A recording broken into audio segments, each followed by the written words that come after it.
नमस्कार दोस्तों, आज की क्लास में फिर से आपका एक बार स्वागत है। और आज का हमारा टॉपिक है is preamble a part of constitution और नॉट, क्वेश्चन मार्क। तो दोस्तों हमने कल की क्लास में पढ़ा था प्रीएम्बल के बारे में, सारे पॉइंट्स इसमें जो थे कीवर्ड सबको हमने डिटेल में डिस्कस किया था। तो आज हम इस टॉपिक को जानेंगे कि जो प्रीएम्बल है ये हमारे संविधान का पार्ट है या नहीं। तो चलिए स्टार्ट करते हैं आज की क्लास को। तो इस क्लास को दोस्तों बिल्कुल आप ध्यान से समझिएगा, बिल्कुल मैं डिटेल में इसको समझाने की कोशिश करूँगा और बैकग्राउंड आपको बताता चलूँगा कि क्या बैकग्राउंड था इस केस को लेकर के।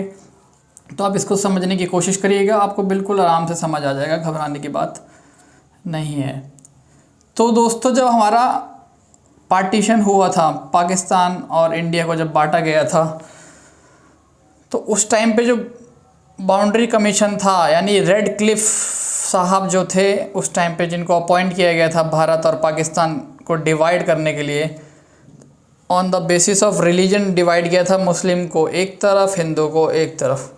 तो अगर हम समझने की कोशिश करें तो ये भारत का नक्शा उस टाइम पे रेड क्लिफ कमीशन ने बाउंड्री डिसाइड की थी। Red Cliff sir Cyrus red Cliff, मैं नाम लिख देता हूँ, सर साइरस ये इनका नाम था। माउंटबेटन साहब ने इनको अपॉइंट किया था कि भारत का नक्शा बनाए, मतलब एक तरह से भारत और पाकिस्तान को डिवाइड करें on the basis of religion. तो जो इधर का एरिया था पूरा, ये सारा का सारा है पाकिस्तान, फिर इधर मतलब पूरा इधर भी पाकिस्तान। बट दोस्तों क्या हुआ कि एक एरिया यहाँ पर वेस्ट बंगाल के अंदर ऐसा था जिसका नाम था बेरूबारी। वो गलती से क्या हुआ, उसमें रहते तो मुस्लिम डोमिनेटिंग लोग थे, बट वो गलती से इंडिया की तरफ में आ गया, मतलब जाना था उसको ईस्ट पाकिस्तान में था, बट बाय मिस्टेक जो रेड क्लिफ कमीशन ने बाउंड्री बनाई थी वो इंडिया का पार्ट बन गया।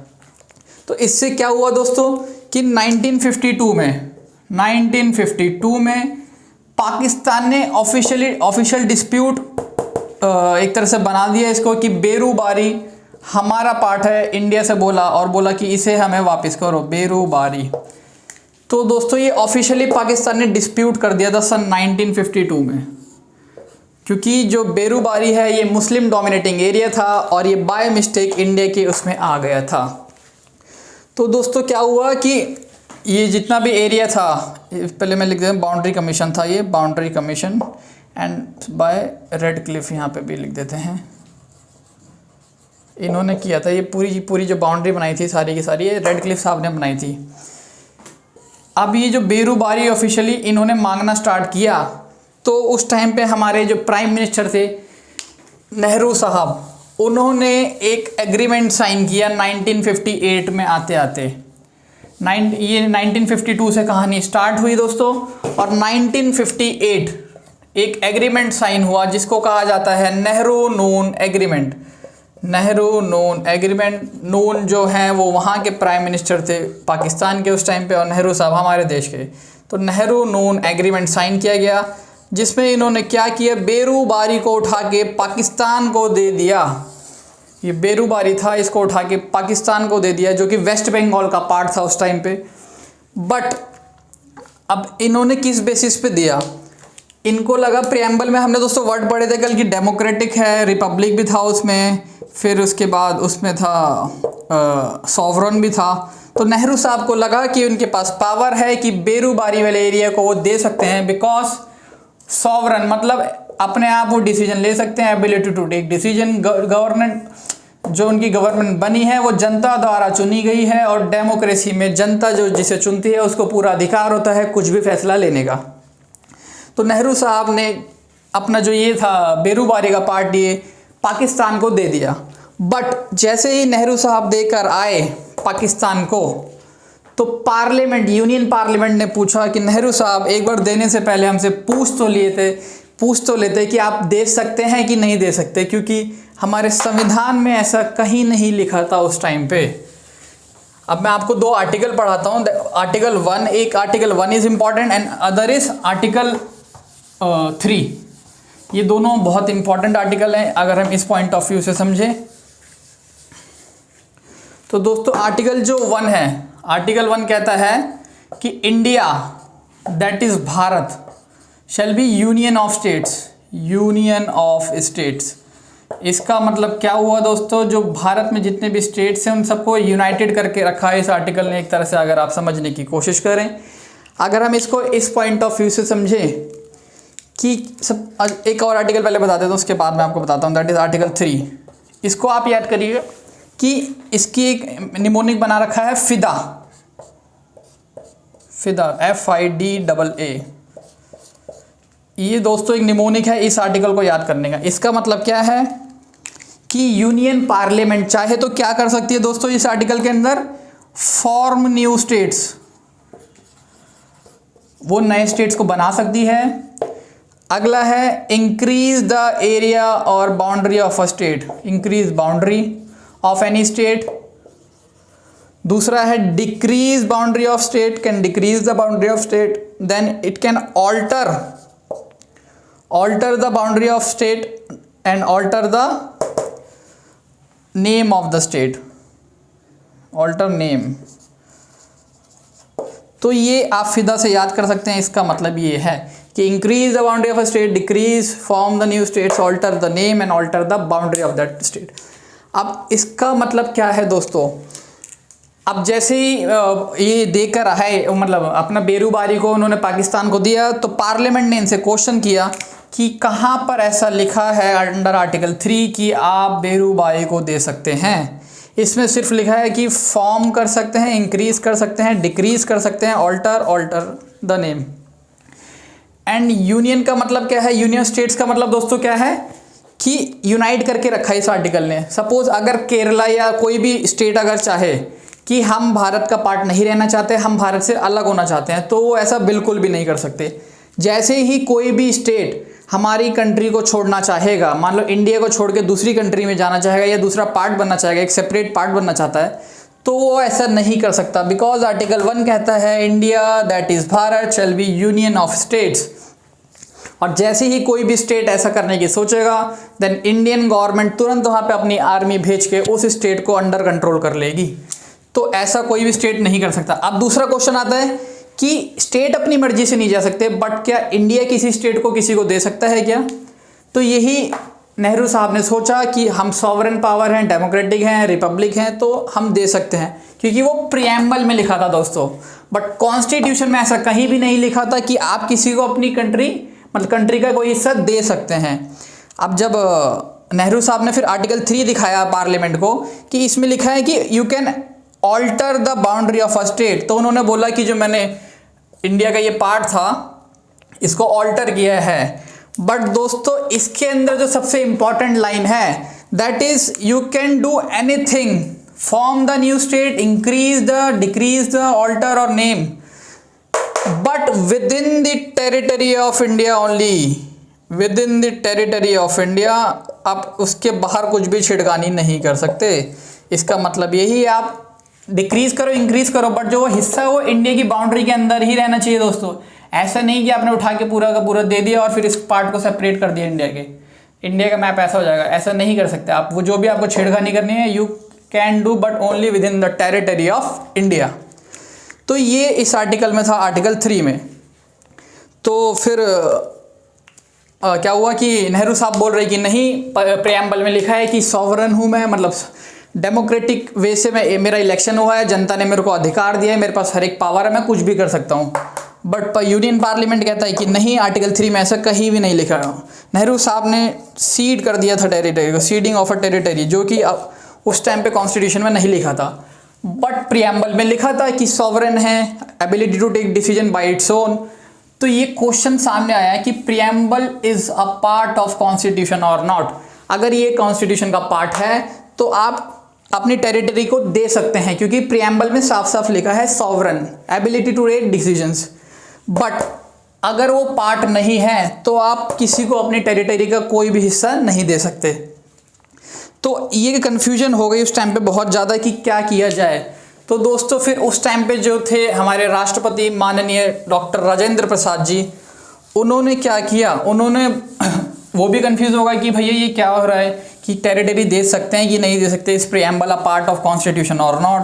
अब आप लोगों को ये भी पता है कि जो डॉक्टर राजेंद्र प्रसाद जी हैं वो कॉन्स्टिट्यूएंट असेंबली के भी चेयरमैन थे। तो वो सोच रहे कि हमने ये क्या सोच के ऐसा क्लॉज डाला था कि मतलब आर्टिकल 3 एंड प्रियम्बल वाला। तो फिर ऊपर से दोस्तों जो बेरूबारी के लोग थे, मतलब जिनको पाकिस्तान को दे दिया गया था, वो भी प्रेसिडेंट साहब को बोल रहे थे कि राजेंद्र प्रसाद जी को कि हम इंडिया में रहना चाहते हैं, हमें पाकिस्तान में मत भेजिए, हम पाकिस्तान में नहीं जाना चाहते। तो राष्ट्रपति साहब बहुत कंफ्यूज हो गए। तो राष्ट्रपति साहब ने अपना आर्टिकल यूज़ किया कॉन्स्टिट्यूशन का, that is article 143 of the constitution. इस आर्टिकल में क्या है दोस्तों, इसमें है प्रेसिडेंशियल रेफरेंस। इसका मतलब क्या हुआ कि प्रेसिडेंट साहब सुप्रीम कोर्ट से क्वेश्चन कर सकते हैं, या प्रेसिडेंट साहब को अगर कुछ भी डाउट होता है संविधान को लेके किसी प्रोविजन को समझने में, तो सुप्रीम कोर्ट के पास डायरेक्टली जाते हैं। मतलब सुप्रीम कोर्ट के पास अंडर 143 में बोलते हैं कि सुप्रीम कोर्ट, मैं इस टॉपिक को लेके थोड़ा कंफ्यूज हूँ, कृपया मेरा मार्गदर्शन करिए।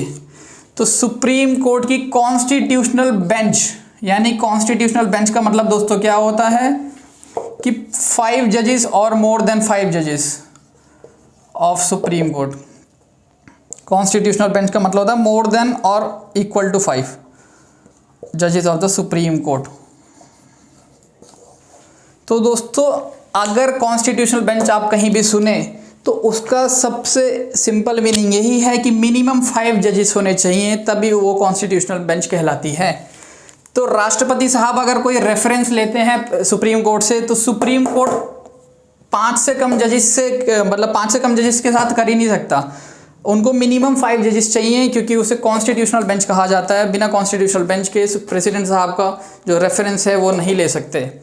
तो प्रेसिडेंट साहब ने सुप्रीम कोर्ट से क्वेश्चन पूछा कि सुप्रीम कोर्ट कृपया करके हमें बताइए कि हम लोग अपनी टेरिटरी को, बेरूबारी को पाकिस्तान को दे सकते हैं अकॉर्डिंग टू प्रियम्बल और नॉट, और नहीं दे सकते तो क्या हम आर्टिकल 3 के तहत कुछ कर सकते हैं कि बेरूबारी को अगर हम देना चाहें तो क्या करें। उन्होंने सुप्रीम कोर्ट से क्वेश्चन पूछा, और दोस्तों इसी केस का नाम पड़ा बेरूबारी केस 1960।